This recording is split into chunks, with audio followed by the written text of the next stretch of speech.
Hi guys, and welcome back to my channel. I'm Simone Monet, and this is Halo Image and Energy Consulting, where we merge the worlds of personal style and personal development to help women with big dreams get to their next best level in life. And I do that through color analysis, personal styling, closet edits, event styling, all both virtual and in person. So if you're interested in learning how to elevate your style to evolve your story, then just keep watching.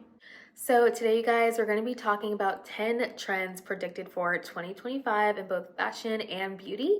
And not only are we going to be talking about these trends, but we're also going to be ranking them from 10 being the worst to 1 being the best. But before we kick off with item number 10, please be sure to like and subscribe, leave a comment down below. My goal for 2025 is to hit 1,000 subscribers on this channel, so definitely please like and subscribe. It really helps out a lot. It means a lot to me.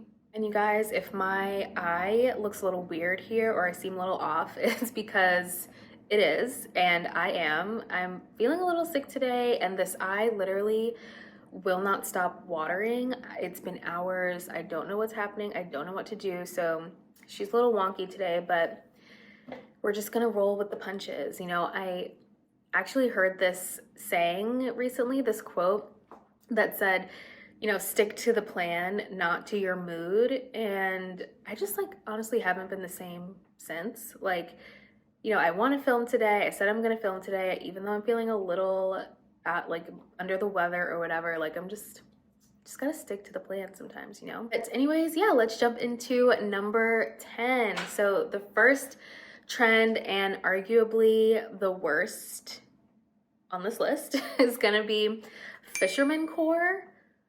Like, honestly, you guys, can 2025 be the year that we just leave the cores out of this? Like, fisherman core, strawberry girl, glazed donut girl, tomato girl, like, you know, can we just dress authentically and you don't need to stick to some like random weird aesthetic. It's been seen on the runways of Miu Miu. It's been talked about a lot on Pinterest. Like a lot of the times these cores just pop up on Pinterest and become popularized because they look pretty on the screen. But in real life, I think it's pretty impractical. And that's why I put it at number 10 being like the worst predicted trend, because you know, it's only suitable for certain geographies and climates. A lot of people don't have like these specific types of like fisherman style coastal items, like overalls, fish netted things, specific looking type of windbreakers and worker jackets are not things a lot of people just have in their wardrobe, and have enough pieces of this same aesthetic to style together in order to achieve this like fisherman core look.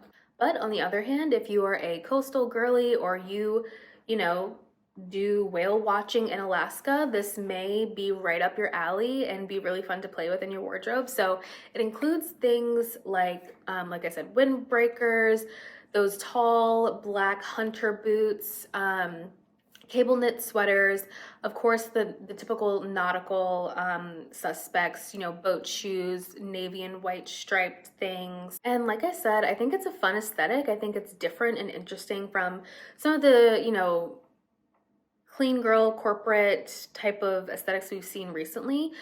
Could be fun to play with, but since it's just so impractical, it's going at number 10. So number 9 is actually going to be a makeup trend, and it's called Rococo Makeup. I hope I'm saying that right. I have literally never heard of this before in life, but it's described as like Marie Antoinette meets like modern glam. And so it's going to be like those thin, highly arched eyebrows, lots of rosy cheeks, big blown out blush, and like light colored pastel eyeshadow. Oh, and one more thing with the Rococo makeup, it really is gonna depend on your bone structure and your facial features, how you're able to pull this off, and if it's gonna be, you know, flattering on you, and if you're going to enjoy the look, because round arched eyebrows, that is a very specific look, and it's not going to be right for everyone's bone structure. For example, you know, my sister, she has a much smaller forehead than I do, and it's more flat, right? So a thinner brow is always gonna look much better on her. Whereas for me, I have a lot of real estate up here, okay? There's like a lot that can go on this giant forehead. So I need a thicker brow to help add that facial balancing. And you guys, honestly, in the past like couple days, I was looking through my camera roll all the way back to like high school and college when the thinner brow was in and everyone was like over plucking their brows for no apparent reason. And it honestly, it aged me so bad. It made me look so weird. Like the thin brow is just, it's just bizarre. So on me personally. So that's why, you know, certain trends, like I know the skinny brow, the 90s skinny brow is coming back in. I just will not, I will not be in there, okay? Because it's not for me. It makes me look very strange. It makes me lose a lot of my structure to my face. So again, with the Rococo makeup, between the eyebrows, the blown out blush, and pastel eyeshadow, like that is honestly a lot of rounded and softness added to the look. So it really just depends, and it's not going to be suitable for everybody. Here are some images, get a feel of what it looks like. Honestly, this clocks in at number 9 because again, who is this for, right? Where are you wearing this to? When it comes to personal styling, like yes, have fun, be aspirational, but if it's not going to work with your everyday life, you know, what purpose is it really serving? Are you really going to clock into your Zoom call with Rococo makeup on? Like, I don't know. If you're that girl that's going to do it, then do it. I support you full stop. But I think for a lot of people, it's just not practical. And I feel like to nail the look, you have to have some existing makeup skills that honestly just not everyone has, especially since we have seen such clean and minimalistic makeup trends in the last few years. Like, do you even have the colors, you know, the bright blushes and the tools to be able to pull off this makeup look already in your collection? And honestly, I personally am really against over consuming and buying a bunch of new things just to be on a trend. So that's why I'm, you know, clocking it at number 9 again, because you may have to acquire some additional tools or makeup palettes and things like that to achieve the look, which is kind of just like, if I can't, you know, participate in a makeup trend with something I already have, then like, I don't know, not really for me. Going straight into number 8, similar vibe, it's going to be ethereal eyeshadows. Brighter colors, more intricate designs, and you guys, we honestly haven't seen eyeshadow trends like that since like the 2016 cut crease era, where everyone was doing a cut crease to like go to 10th grade. Like it was crazy. But yeah, like we haven't seen these type of intricate eyeshadow looks. Think Chapel Roan, you know, very dramatic, very over the top, bright, fun, honestly really fun. Like I love a fun eyeshadow look, but again, just like the Rococo makeup, it's gonna take some skill to pull this off. So yeah, the ethereal eyeshadow, it just takes a lot of skill. It's gonna take some time to learn. By the time you learn it, the trend may be over. That's gonna be irritating. But honestly, if this really does blow up, like is predicted, I would kind of take bits and pieces from the ethereal eyeshadow trend and maybe not do such crazy like designs and gems and like cut creases and things like that, but I love colored eyeshadow. Like I think it's so much fun. Purples are great for brown eyes like mine. Hazels, I love a teal eyeliner. Like I love playing with color on the eye, and I feel like it has kind of been like not frowned upon, but it's just like it wasn't the thing in recent years, so I haven't really been doing it. But I think I'll just, you know, lean into the color aspect a little bit and just have some fun with like different tones and different colors on the eye. And trend number 7, I honestly feel like I say this every year, but it's probably because boho is always kind of in, right? Like it's always a style that you can pull from, but that is one of the predicted trends for 2025, bohemian chic. But I will say it's going to be a little bit more polished to it, like not so over the top, not so busy. especially when it comes to patterns. A lot of times we associate boho, like I'm wearing right now. I wore this on purpose for the video. Have some kind of boho woo-woo jewelry, my patterns, you know, patterns are huge in boho aesthetic. But for 2025, we're kind of combining minimalism with boho and seeing more of the textures, the draping, the silhouettes, the flowiness, the lace of boho, and less crazy busy patterns. So that's kind of where we're going with the boho chic. And I put this one further down the list because honestly, I think boho is pretty wearable. The silhouettes, like a bella bottom style jean, a flowy outfit, light linens, lace, that kind of thing.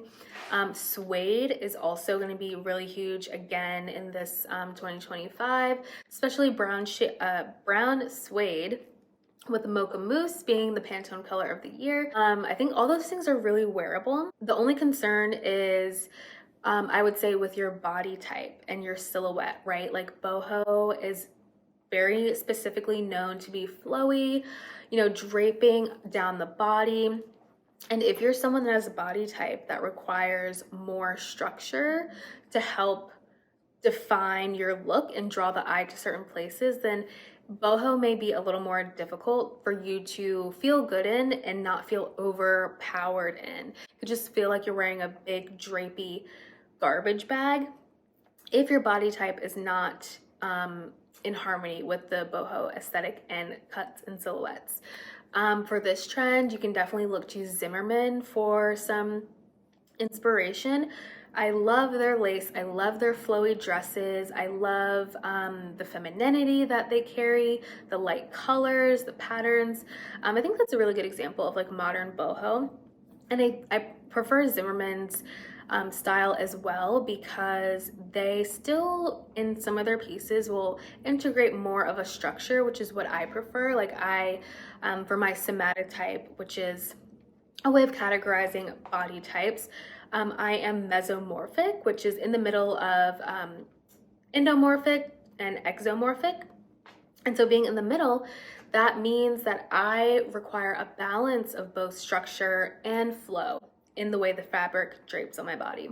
And so, you know, I love a flowy dress, but I need that cinch-in at the waist.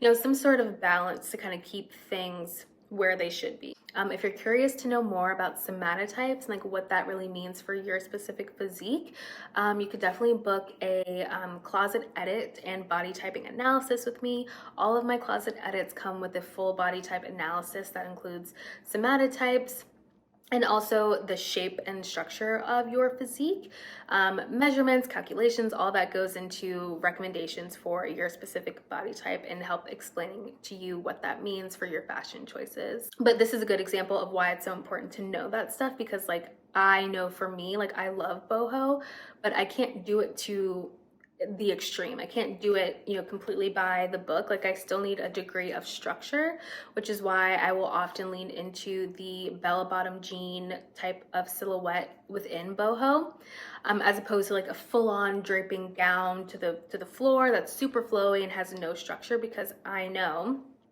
for my body type, my stature, I need a little bit extra structure. So, and boho tends to flatter longer, leaner, taller body types.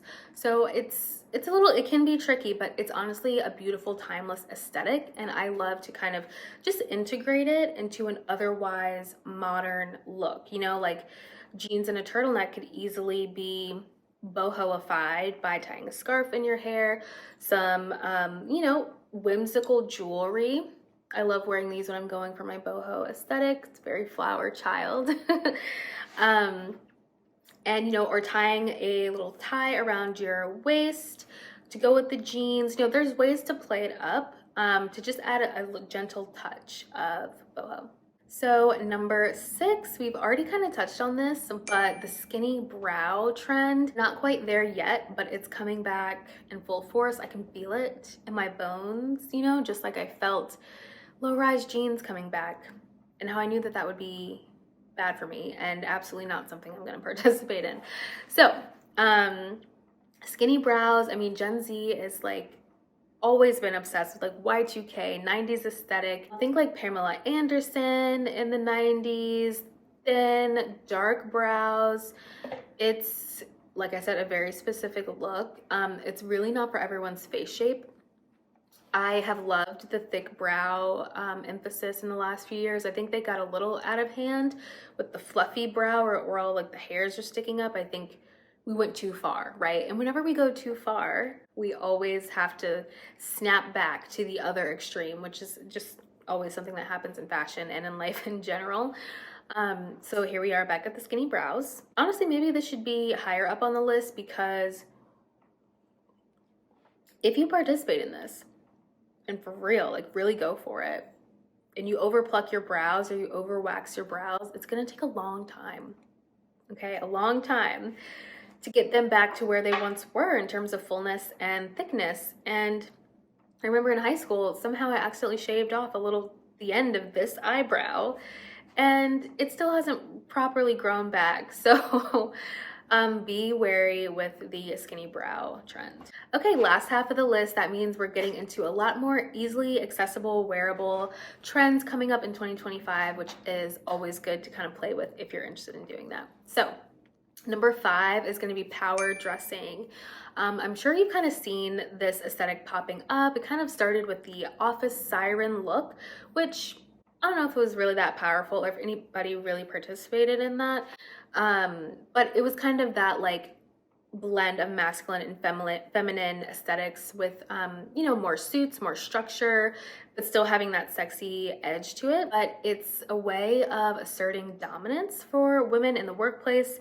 And honestly, it has some ties to like the state of our world politically, women's rights being pretty much attacked left, right, and center.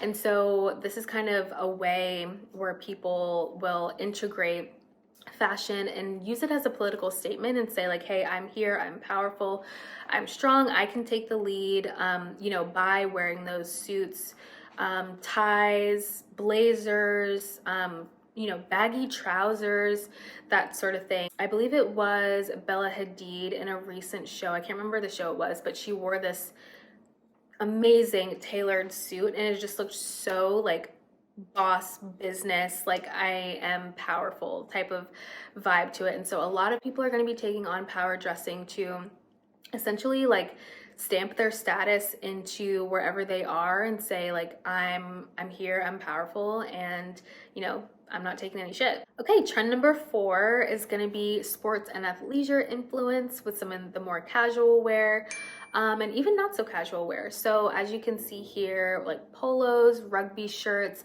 those are gonna have a huge influence, more sneakers being mixed in with casual and elevated looks. And one of my favorite examples of this from the spring 2025 runways was Ferragamo, who pulled inspiration from ballet. And so we're seeing these like these different shrugs, these different layered legging looks. Honestly, I love that look.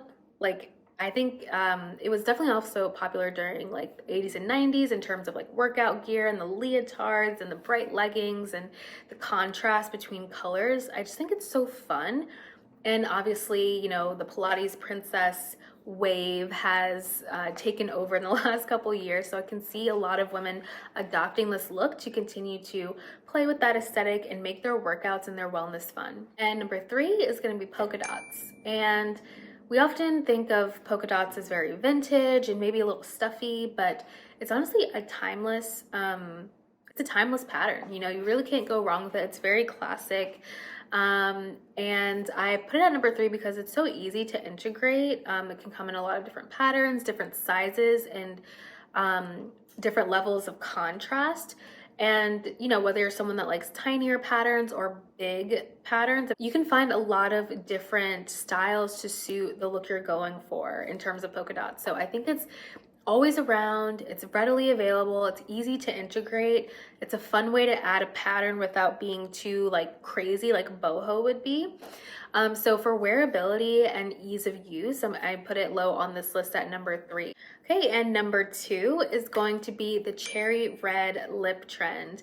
Like I said earlier, we have been inundated with a lot of clean and minimalistic makeup over the years, and so I think we're going to go back to inviting more color, inviting more depth into our makeup. And so cherry red is going to be a really great introduction into that. It's not too bright, it's not too crazy.